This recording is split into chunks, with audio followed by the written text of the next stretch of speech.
Alright, I got a fun one for you today, people. We're doing more Helminth. Yeah! Today we are doing a look at Garuda. That's kind of cool, right? It's a bit out there. There have been a couple of different Helminth guides already out for Garuda. Some cool stuff you can do with her. Most popular one probably being Brozeem's stuff with Breach, Surge, and her ult, and sort of interaction between that. But there are some other really cool and sort of out-of-the-box things you can do with her. This comes from a tip I got in the comment section that I thought was like so interesting that I had to look into it further to sort of see what I could do with it. And it works pretty well. Like, I'm gonna say that it has ups and downs. For any sort of normal content, up to maybe like sorties and level 100 stuff, this works perfectly. When you get to Steel Path, the damage numbers start to trail off a bit, and it's you're gonna see sort of a drop-off in efficiency. But for anything other than that, this is actually a really fun build and a really good build. So let's get to it, shall we? What I have done is I have subsumed Limbo's Banish. That's right, for Garuda. And you might wonder why I've done that. Well, here's the thing. You know how Limbo's problem has always been, like, just, you know, we all know that Warframe abilities can damage enemies through the rift. But then it's just like, oh, Limbo doesn't have any abilities that can damage people through the rift. But all other Warframes do, right? So the question is, like, which Warframe can take advantage of that the best, with like damaging abilities and you know, being able to hurt enemies when they're in a different rift plane. So damaging Warframe abilities, you know, like Volt's Shock, stuff like that. Equinox's Maim goes right through the rift. But interestingly enough, you know what also goes through the rift? Exalted weapons, like Excalibur's sword, or Wukong's Iron Staff, or in this case, actually, Garuda's talons. Yeah.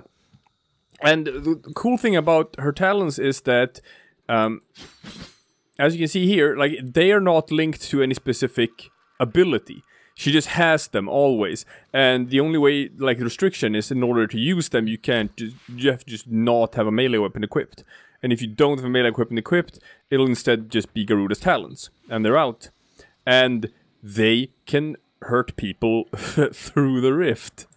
So that's super cool. So what you do is just, let's just take some, let's see.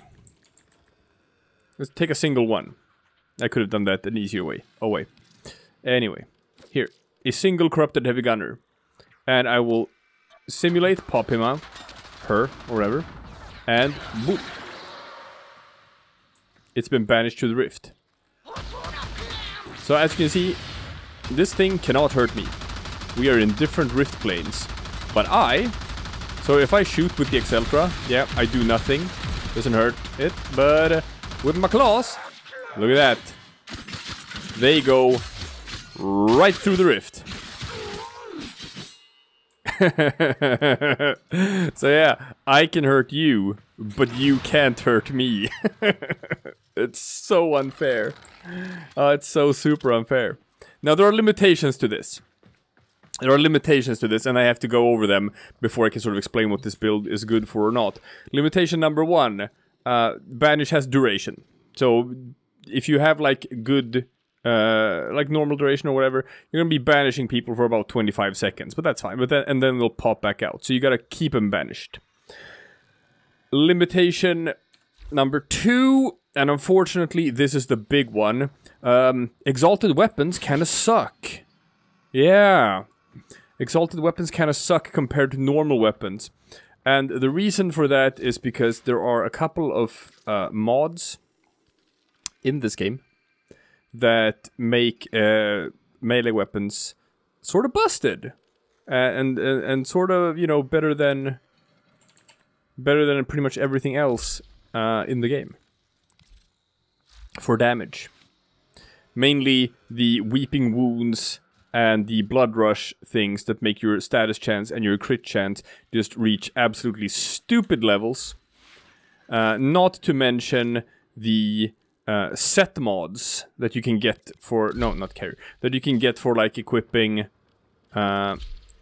set mods on your companion. Like I have done with my Helios. Put the gladiator set on here. See? So I get more crit chance per combo multiplier. And if you put these set mods on your companion, yes, they will give you that bonus on your Warframe. It counts. It just counts. But here's the problem with exalted weapons. They cannot get the bonus from Blood Rush or Weeping Wounds. And they cannot get the bonus from set mods.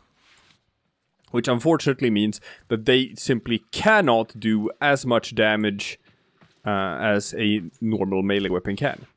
That's just the reality of it. Kind of sucks, but that is the reality. So what I've done instead is that I've just built this for massive status chance and massive attack speed, and just build combo the normal way, and you don't get the big crits, unfortunately, but you do get status. You do get status. So, got big slash procs, got radiation, got viral, that's nice. 122% status chance. It's great. So you can do stuff with this. It's just, you just have to understand that, damn it. You just have to understand that it has limitations. If you are gonna try to do sort of like a steel path survival or whatever, you're gonna find that unfortunately you are not killing things fast enough. Alright, so let's do a demonstration in practice of this thing. Whoop! So, massive range. You make sure that everyone is banished. And then you just start going to town and start building that combo. Which is why you want the big attack speed. You can build up your combo faster. And, once you get the combo counter, you just tear shit up with heavy attacks if you so choose. Now, as you can see, this is on a duration. So you gotta make sure that you spam Banish, which is fine, because we're running with like maximum efficiency. So it costs like 6 energy to cast a Banish. So you can just like hover your reticule over the entire map. Make sure that everyone is targeted. There's one thing you can do if you're feeling ballsy, which is use bloodletting to intentionally drain your own health because of Garuda's passive, which makes her do more damage when she's at low health. So if you stick to like her absolute minimum, yeah, that's what can happen, unfortunately. You have to make sure that everyone is super banished at all times if you're gonna play around with this, but you can do that to do some more damage. So as you can see, like the damage is... Oh. Like the damage is fine, but it's not spectacular. And unfortunately, it sort of like can't be. Because exalted weapons just cannot do that kind of damage. But these are level 175 heavy gunners, right? They're not... Yeah, sure, if you're gonna do sort of steel path survival, you're gonna face stuff like that. But if you just pick, you know... I don't know, let's take some sortie level stuff, right? Let's take some... I don't know... How about some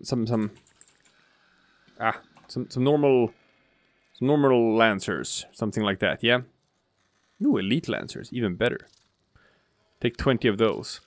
Then we'll put them at like sortie level 100. And then you'll see what like the damage numbers are like. Simulate. And Banish. Ah, I missed one. There we go. And get yourself down to 2 health. Talons are just fine, right? No problem at all with this damage. If you want to, you can even pull out a Dread Mirror. If you want another sort of extra little measure of survivability.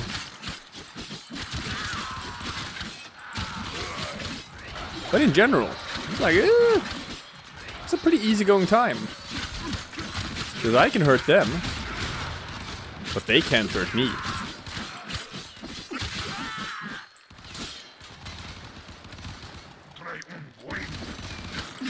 Gotta suck, right? And that's about it. That's the build. It's a cool build. And like, obviously, I'm not a pro at playing Garuda. There's probably a bunch of stuff that I'm doing wrong. I might have subsumed in the wrong slot. Maybe you want to keep her number 4. But I struggle to see, like, it being possible to sort of remove any of the other ones. Maybe you can remove the Dread Mirror. I don't know. Maybe.